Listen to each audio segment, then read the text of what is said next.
Provérbios capítulo 6, do verso 16 até o verso 19, os irmãos encontraram na Bíblia.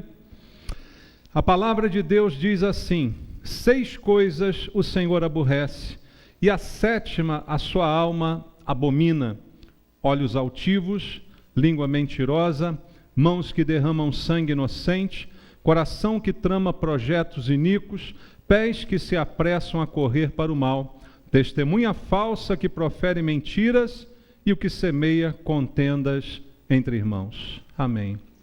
Senhor, estamos diante da Tua palavra. Há muito que aprender com ela. Ela é que traz fé ao nosso coração. Por isso queremos ouvir Tua voz esta manhã.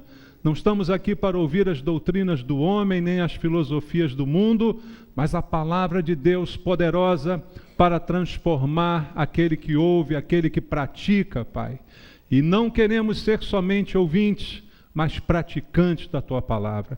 Que ao ouvirmos Tua voz essa manhã, o Espírito Santo que em nós habita, nos constranja a uma obediência, Pai. Nos constranja a uma mudança de comportamento, para que possamos viver de acordo com aquilo que ouvimos da palavra de Deus. É o que eu te peço, entregando a minha vida em Tuas mãos e clamando pela unção do Teu Espírito. Tu ajuda, porque como cantamos esta manhã, nada sou sem Ti, preciso da Tua graça e da Tua misericórdia, da unção do Teu Espírito, para ser capaz de trazer algo de Deus aos meus irmãos. E é isso que te peço, em nome de Jesus. Amém.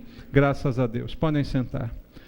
Amados, aqui está um texto no livro de Provérbios, um livro de sabedoria, um livro de sabedoria de Deus, escrito em sua maior parte por Salomão, que foi, segundo diz a Bíblia, o homem mais sábio, porque pediu a Deus sabedoria e Deus lhe deu esta sabedoria. Então, são palavras de Deus para nós. São coisas que Deus deixou registrada para que a gente entenda a sua vontade, entenda os seus propósitos e os seus princípios. E uma coisa que é característica nesse texto que a gente leu, é que ele está nos dizendo a respeito de algo que Deus não gosta. Nós lemos na minha Bíblia, que tem a versão revista e atualizada, e aqui diz que o Senhor aborrece, né? Mas se você ler na versão corrigida fiel, a palavra é um pouco mais enfática, diz que o Senhor odeia. Alguém tem essa versão aí? Versão corrigida fiel, ACF, diz ali então que o Senhor odeia. E aborrece, odeia, tem esse mesmo sentido. Então a Bíblia está nos mostrando algo que Deus não gosta, algo que Deus abomina.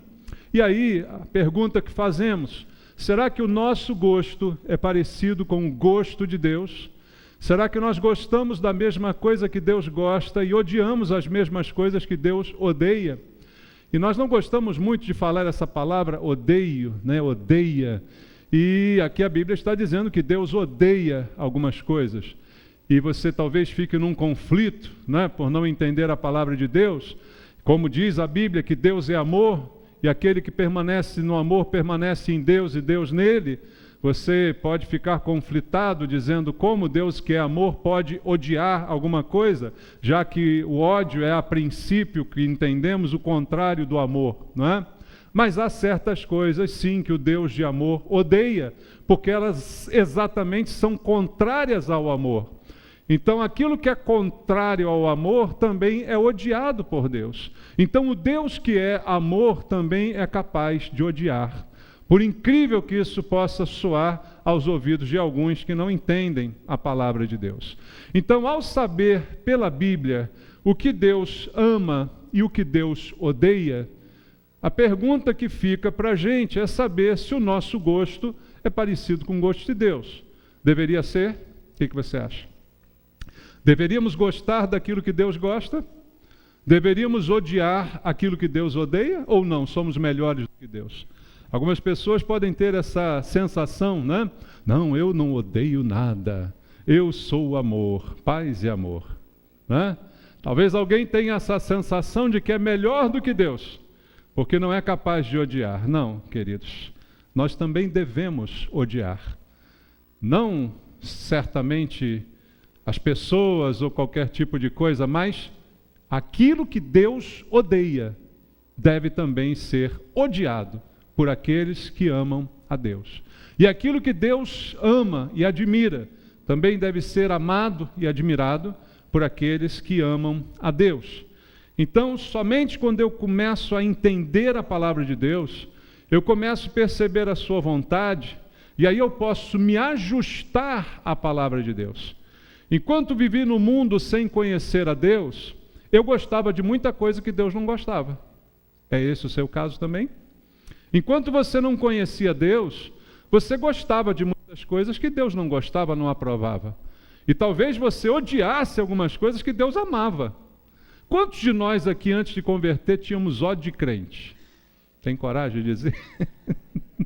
Muitos de nós tinham ódio de crente. Não podia ver um crente que ficava nervoso, ficava irritado. Ah, esse crente.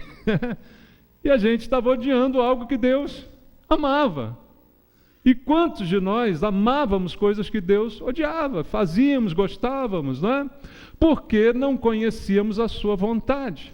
Nos convertemos porque recebemos da graça de Deus, somos convencidos pelo seu Espírito. E aí, a partir desse momento, começamos a conhecer a palavra, para começar a entender a maneira de Deus ver as coisas. E aí passei a entender que coisas que eu gostava não deveria gostar, e coisas que eu odiava não deveria odiar, e ao contrário também, como diz aqui esse texto que a gente leu. Mas isso vem do conhecimento da palavra. E aqui nessa palavra que veio de Deus, Deus está enumerando coisas que Ele odeia, e uma última que Ele abomina completamente. Veja que há uma diferenciação aqui. Algumas coisas, diz o texto bíblico, 6 coisas Ele aborrece ou odeia, como diz a outra versão, e a 7ª Ele abomina. É mais do que odiar, né? É algo abominável aos olhos de Deus. E aí chegamos aqui ao texto para entender e olhar para ele e ver, será que nós realmente também temos este mesmo comportamento em relação a estas coisas? Eu preciso prestar bastante atenção quando Deus afirma que Ele odeia ou abomina alguma coisa. Isso é algo que deve despertar em mim um interesse, uma atenção especial. Porque se Deus está dizendo na Bíblia que Ele odeia tal coisa, que Ele abomina tal coisa, é um alerta para mim, concorda? Um alerta para que eu perceba, será que de alguma forma eu tolero essa coisa que Deus odeia? Será que de alguma forma eu aceito essa coisa que Deus abomina? Então eu não estou em sintonia com Deus. Entende isso? Preciso entender muito bem o que aqui está escrito. Eu deveria também odiar e abominar estas coisas da mesma maneira que Deus as odeia e as abomina. No texto específico que nós lemos aqui, essas coisas são enumeradas. As 6 que ele odeia começam assim: olhos altivos, no versículo 17. Deus gosta disso? Não. Deus faz o que quanto a isso? Ele odeia isso. Isso aborrece a Deus. Olhos altivos são provocados por quê? O que faz uma pessoa ter olhos altivos? O orgulho. Concorda? Só tem olhos altivos quem é orgulhoso. Quem é cheio de si, não é? Quem olha os outros de cima. Quem se coloca numa postura superior. Quem é normalmente soberbo. Isso é algo que Deus odeia. Por que Deus odeia? Aí veja aqui o que diz o Salmo 18, no versículo número 27. Salmo número 18, no verso número 27, está escrito assim: porque tu salvas o povo humilde, mas os olhos altivos tu os abates. A preferência de Deus está pelos humildes. Porque os altivos são abatidos por Deus. Jesus também não ensinou isso. Aquele que a si mesmo se exaltar, será humilhado. Mas, ao contrário, aquele que a si mesmo se humilhar, será exaltado. Então, o altivo tende a ser rebaixado por Deus. tende a ser derrubado por Deus, tende a ser humilhado por Deus. Porque Deus odeia essa postura de altivez, de orgulho, de soberba, de se achar melhor do que os outros. É um comportamento que Deus odeia, porque aos seus olhos todos são iguais. Aos olhos de Deus não há ninguém melhor. Todos pecaram e carecem da glória de Deus, é o que diz Romanos 3:23. Então todos são igualmente ruins. Não há alguém que possa se achar alguma coisa diante do Senhor. Então o que acontece com os olhos altivos é que eles são abatidos. E não há razão nenhuma para a gente se orgulhar de nada, irmãos. Veja a Bíblia em 1 Timóteo, capítulo número 6, versículo número 17. Primeira carta de Paulo a Timóteo, no capítulo número 6, no verso 17, Paulo diz assim: exorta aos ricos do presente século, que não sejam o quê? Orgulhosos, nem depositem a sua esperança na instabilidade da riqueza, mas em Deus, que tudo nos proporciona ricamente para nosso aprazimento. Ele diz, olha, fala especialmente aos ricos, porque os ricos têm a tendência de ser orgulhosos. Então ele diz, fala especificamente com eles, para que não sejam orgulhosos, porque ele dá uma razão aqui muito simples.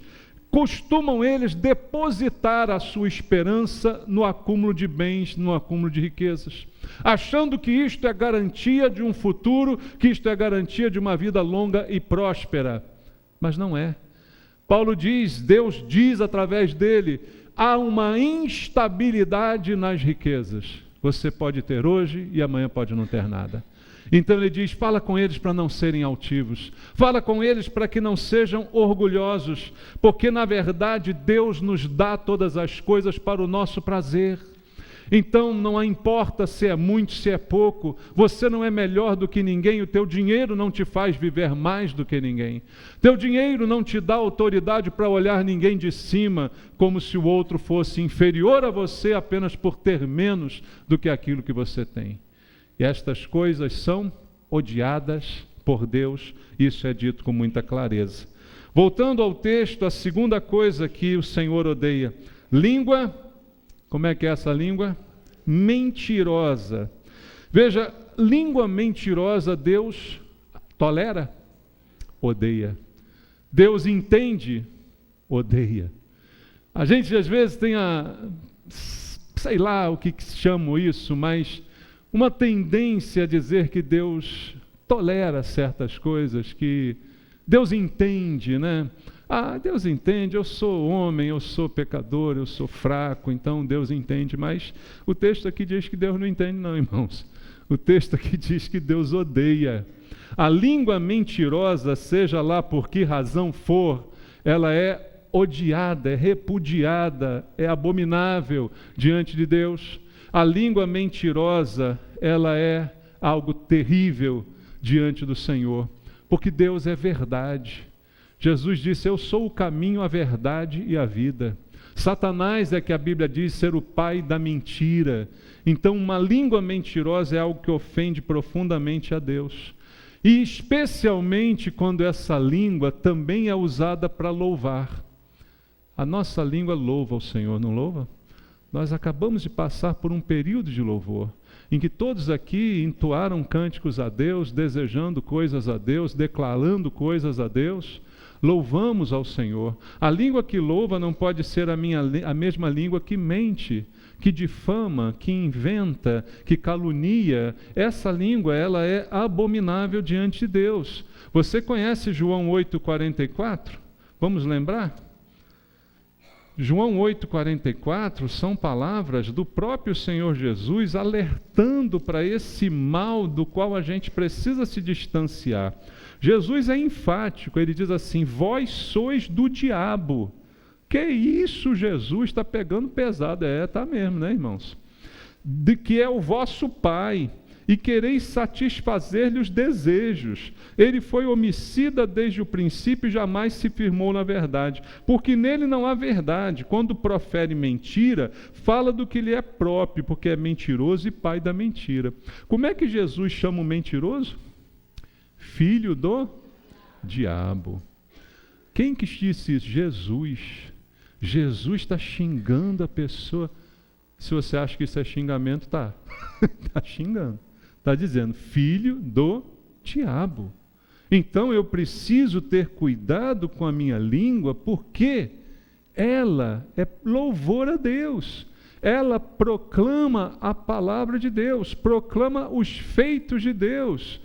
E se ela é mentirosa, o Senhor não aceita, não tolera, não entende. Ele simplesmente odeia. Veja de novo, agora em Provérbios, capítulo 12, versículo 19. Provérbios, capítulo número 12, verso número 19. Veja só o que diz, Provérbios 12, 19. O lábio veraz, o que é veraz? Que fala a verdade, permanece para sempre, mas a língua mentirosa apenas um momento, não permanece para sempre. Toda língua mentirosa tem curta duração, não é, irmãos? Então é algo que Deus odeia. Todas essas coisas são ditas para que eu pense, meus olhos têm sido altivos, minha língua tem sido mentirosa, tenho eu feito coisas que sei que Deus odeia? Essa é a grande questão para nós essa manhã. Voltando ao texto em Provérbios capítulo 6, aonde estávamos lendo, veja a terceira coisa que Deus odeia ainda no versículo 17. Mãos que derramam sangue inocente.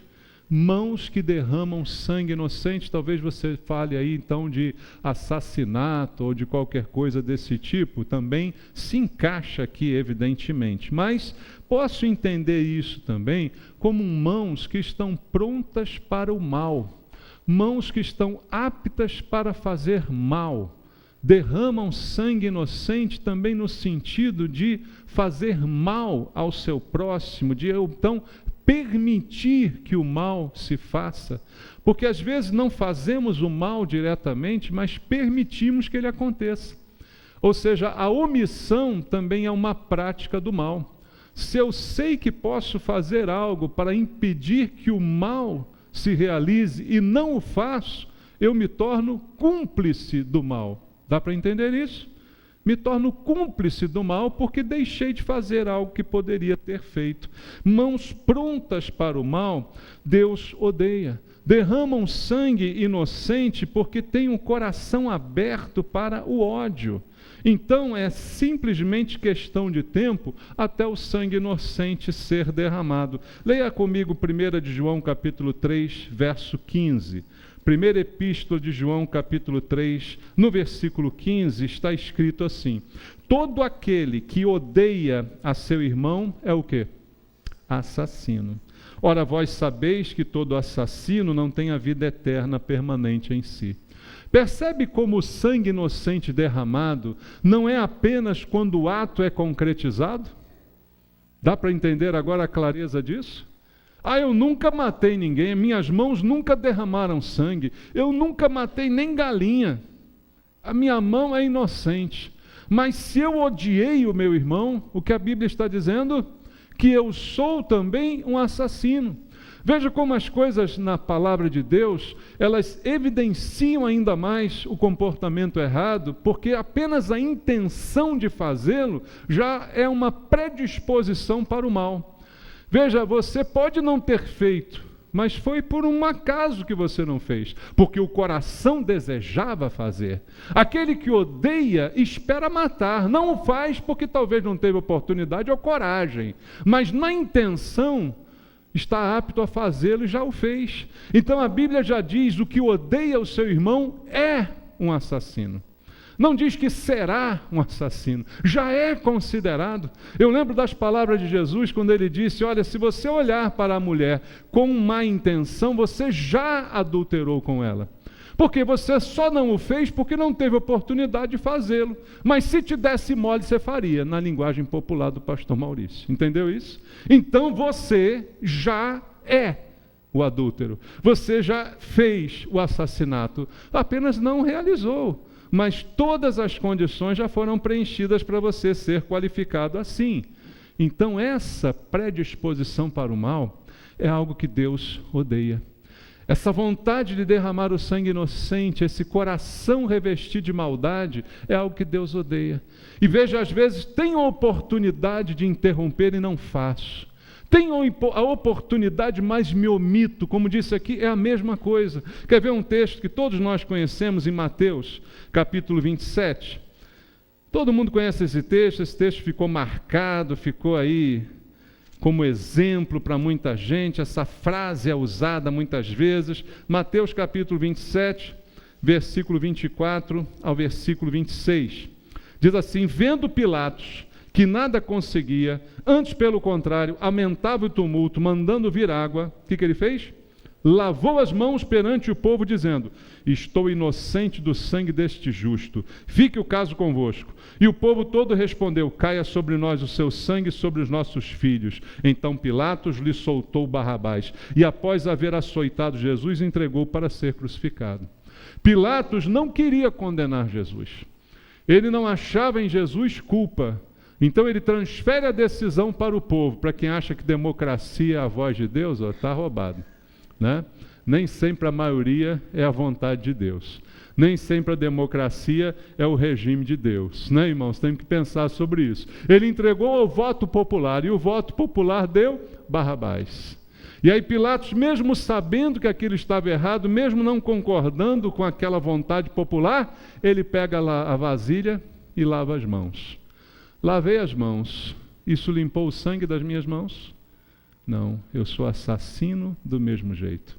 Porque eu podia ter feito algo, mas me omiti em fazê-lo. Eu podia ter feito diferença, mas decidi ignorar, decidi lavar as mãos. Isso também é derramar sangue inocente. E isso é um comportamento também odiado por Deus. Voltando ao texto, chegamos ao versículo 18, em que a Bíblia diz: coração que trama projetos iníquos, projetos maus, um coração que trama. A Bíblia diz para a gente, irmãos, que tudo começa no coração. Todo ato errado, ou até os atos certos também, eles começam no coração do homem. A intenção do coração é a primeira que vai se manifestar para que depois o ato seja consumado. Normalmente, quem vai matar alguém, salvo raras exceções, faz isto de maneira premeditada. Faz isto de maneira programada, pensada, alimentada. Raramente, salvo por algum distúrbio mental, a pessoa vai na rua e vou matar um, pum, mata ali. Não. Há uma trama por trás. Nós ficamos vendo agora um caso terrível, né, da moça que foi morta na Barra da Tijuca, pelo marido, né, junto com um primo, que tramou por causa de uma disputa de dinheiro, programou. Há quanto tempo isso foi cozinhado no coração? Uma disputa judicial. Vou fazer, e pensou, chamou o primo, e disfarçou, foram para a casa do outro, tudo ali planejado. Aonde nasceu esse plano? No coração. Esse plano maligno, iníquo, começou no coração. Então, todo plano maligno do coração é odiado por Deus. Talvez você diga: pastor, eu nunca planejei matar ninguém, graças a Deus. Mas sabe outra coisa? Adultério.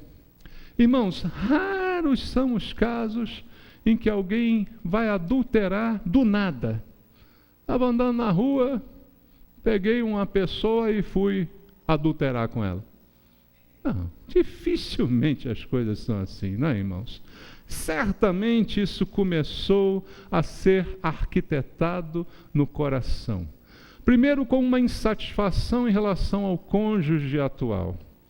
Defeitos, problemas, queixas, insatisfações que foram crescendo dentro do coração.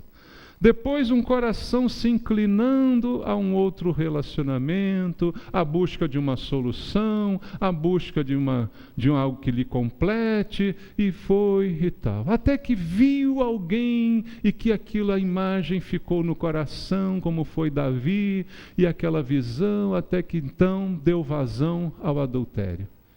É um projeto iníquo que começa no coração. Uma maldade que vai sendo cozinhada aos poucos. É disso que Deus está falando. Ele odeia coração que trama projetos iníquos. Foi tramando, sem perceber. Eu não conheço um caso que alguém traiu, de repente. Esse processo começou. Essa insatisfação precedeu ao ato. Essa coisa não curada, não tratada, não foi limpa por Deus. Irmão, você acha que traição é uma coisa que acontece só no mundo? Quantas vezes tem acontecido dentro da igreja? Até com pastores, com obreiros, com os membros da igreja, traindo seus cônjuges, ouvindo semanalmente a palavra de Deus, mas vivendo uma vida dupla, um coração duplo. Ouvem Deus falar, estão ouvindo essa pregação aqui agora, pela internet talvez, ouvindo Deus dizer que odeia, mas o coração tramando, imunes à palavra de Deus, duros como pedra em que a palavra não consegue penetrar. E eu digo a você que Deus odeia esse pensamento, Deus odeia essa trama do coração. Talvez você ainda não tenha feito, talvez você ainda não tenha cometido, mas a trama do coração que é iníquo já está sendo odiada por Deus. Então eu digo para você que eu não sei quem é, cuidado, porque Deus odeia esse tipo de coisa. Só essa trama já é odiada por Deus. Eu preciso cuidar daquilo que anda pelo meu coração, muito mais do que qualquer outra coisa. Veja em Mateus capítulo 15, palavras do Senhor Jesus, Mateus capítulo 15, versículo 17 até o versículo 20, Jesus diz assim: não compreendeis que tudo que entra pela boca desce para o ventre e depois é lançado em lugar escuso? Mas o que sai da boca vem da onde? Vem do coração. E é isso que contamina o homem, porque do coração procedem maus desígnios, homicídios, tudo que eu falei, olha, adultérios, prostituição, furtos, falsos testemunhos, blasfêmias. São estas coisas que contaminam o homem. Mas comer sem lavar a mão não contamina. Estamos preocupados com tanta higiene, mas não higienizamos o coração. Estamos preocupados com tantos vírus e bactérias, mas não ligamos para a podridão instalada no coração. Dela vai aparecer o homicídio, dela vai surgir o adultério, dela vai surgir a pornografia, o furto, a prostituição, a falsidade, as mentiras. Tudo vem do coração, a boca fala que o coração está cheio. Algo que Deus odeia. Algo que eu preciso cuidar, algo que eu preciso atentar diligentemente. Voltando ao texto, outra coisa que Deus odeia: pés que se apressam a correr para o mal. Pés que se apressam para correr para o mal. Certos passos que a gente dá, irmãos, podem arruinar a nossa vida e a vida do nosso próximo. Cuidado por onde você tem andado. Cuidado aonde você tem colocado os seus pés. Pés que se apressam a correr para o mal são pés que se apressam a trilhar um mau caminho. O caminho é único, o caminho é Jesus. Não há outro caminho para seguir. Se teus pés se apressam por outros caminhos, são caminhos maus, são caminhos reprováveis por Deus. Você, ao invés de correr para Cristo, está correndo para o abismo. E o que acontece com quem corre para o abismo? Cai no abismo. Cai. Se arrebenta todo. Então, pés que correm para o mal com pressa, que logo, logo se desviam do caminho, que logo, logo se afastam do caminho, são passos que nós damos que às vezes não tem volta, irmãos. Passos que damos em direção ao mal, que às vezes não prejudicam só a nossa vida, mas prejudicam a vida de outros que dependem de nós, que estão ao nosso redor. Quantos homens estão dando passos errados dentro da sua casa? Quantas mulheres estão dando passos errados, se desviando do caminho e que trarão prejuízo não somente para si, se fosse para si mesmo, que se danem, mas vão trazer prejuízo para o seu cônjuge, vão trazer prejuízo para os seus filhos, vão criar marcas nos seus filhos que ficarão para sempre. Se apressam a correr para o mal, se apressam a abrir o coração para algo que é ruim e que trará um prejuízo incontável, que não será só para você, será para o outro, que não tem nada com a sua decisão, que não tem culpa de ter nascido. Isso é algo que a gente precisa cuidar, irmãos. Não se apresse a correr para o mal. Não se apresse a fazer fofoca. Não se apresse a falar mal. Não se apresse a praticar o mal. Ande na prática e no caminho do bem. Veja em Eclesiastes, capítulo número 5, no versículo 1 até o versículo 7, mais uma palavra de sabedoria aqui de Salomão, nos diz assim, Eclesiastes capítulo 5, do 1 ao 7, guarda o pé quando entrares na casa de Deus. Você veio para cá, guarda o teu pé, cuidado com o teu pé, onde teu pé tem andado. Quando você entrar aqui, guarda o teu pé. Chegasse para ouvir, é melhor do que oferecer sacrifício de tolo, pois não sabem que fazem mal. Não venha aqui sacrificar de forma tola, achando, eu vim à igreja, está tudo bem. Não está tudo bem, não. Tem que ver o que você anda fazendo lá fora. Não adianta vir aqui bater ponto, não. Tem que ver o que anda fazendo lá fora. Então não faz sacrifício de tolo. Não te precipite com tua boca, nem o teu coração se apresse a pronunciar palavra alguma diante de Deus.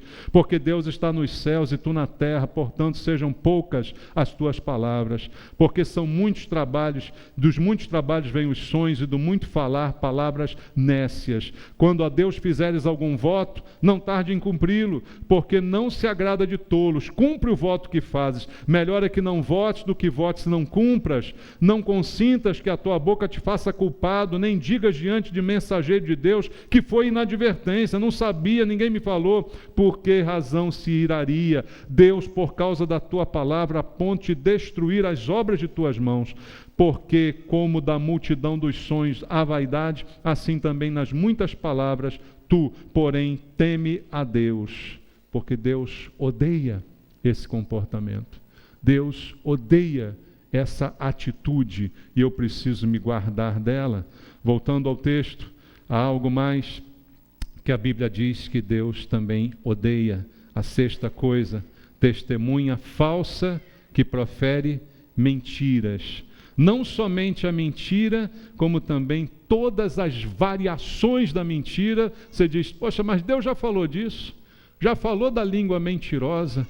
Mas agora ele fala também da testemunha falsa. Ele fala das variações que a mentira pode chegar, a abrangência que uma mentira pode tomar. E algo inventado, mentiroso sobre alguém, irmãos, é difícil de ser reparado, sabia disso? Uma mentira que você conta para alguém que vai fazer uma coisa e não fez, ou que está num lugar que não está, é uma coisa que afeta você na maior parte das vezes. Mas uma mentira que você conta sobre alguém tem consequências que você não pode imaginar.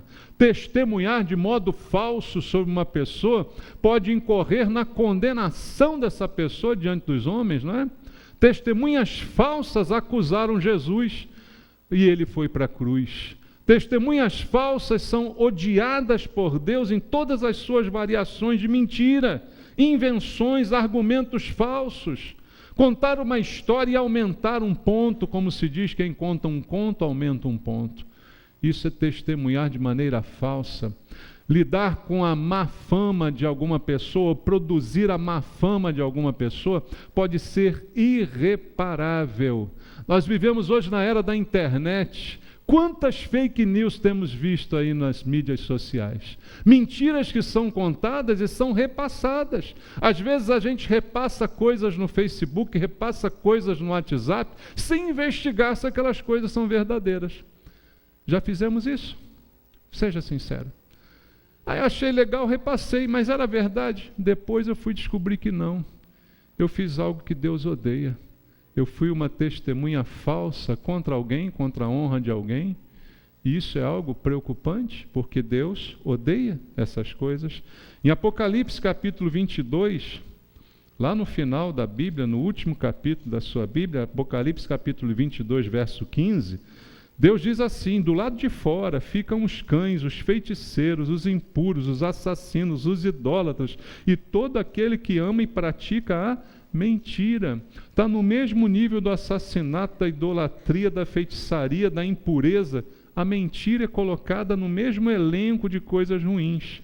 E mentir também quando ensinamos algo errado, quando ensinamos algo falso. Irmãos, como foi dito aqui pelo pastor Manuel na quinta-feira, doutrinas falsas sendo propagadas pela internet, palavras que Deus nunca disse sendo mal usadas na internet. Veja o que a Bíblia diz em 1 Timóteo, no capítulo 4, no versículo 1 e 2.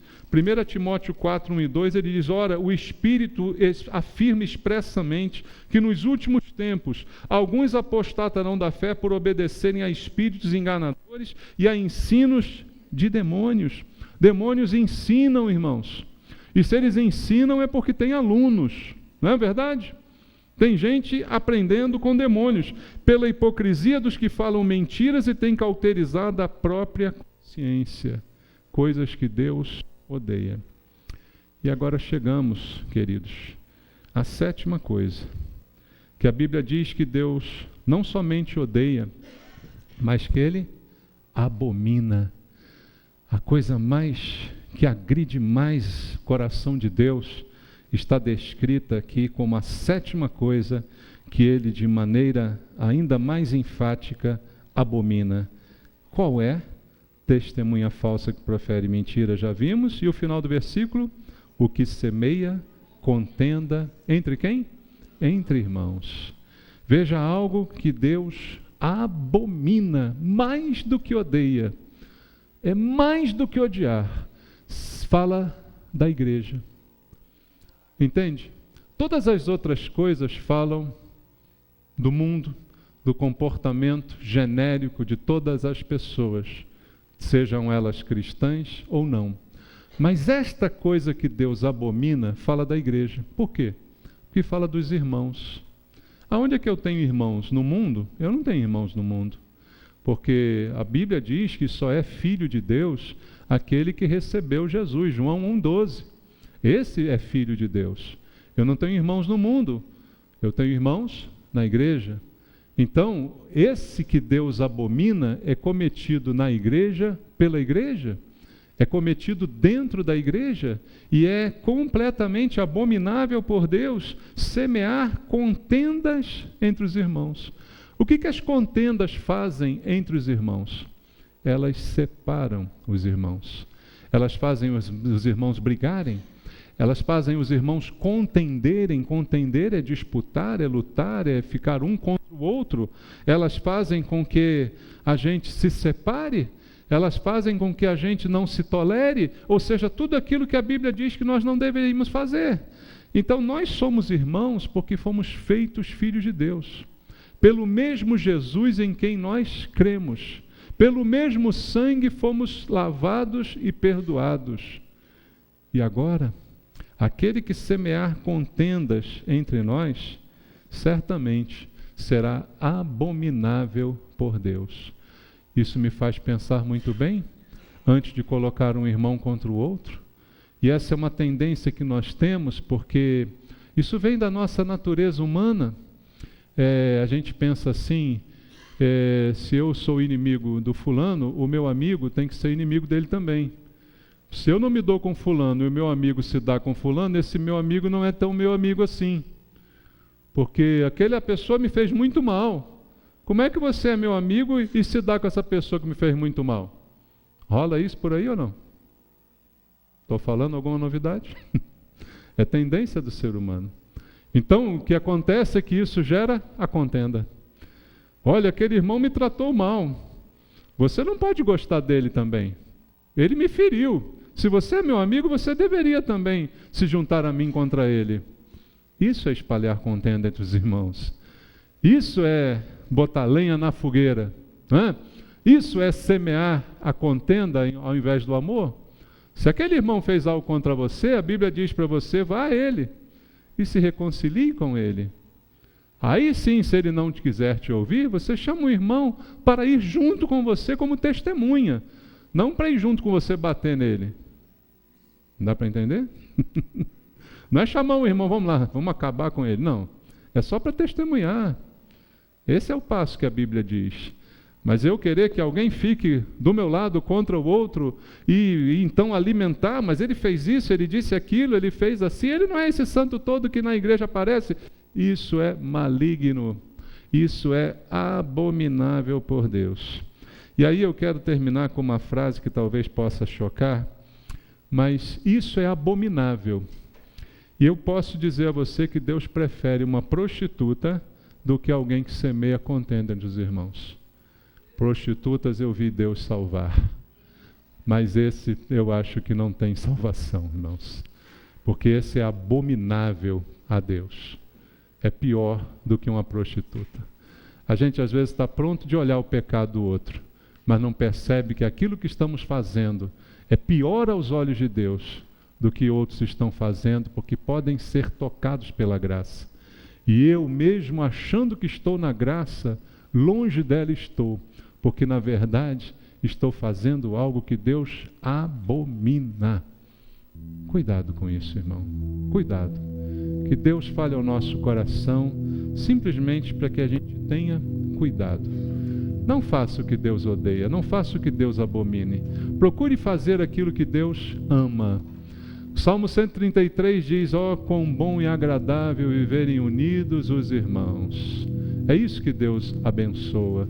É nessa unidade que o Senhor derrama a sua bênção e a vida para sempre. É isso que a gente deve buscar. Busque isso. Você fará a vontade de Deus, fará o que Ele ama e deixará de fazer aquilo que Ele odeia. Que Deus fale conosco essa manhã. Vamos orar?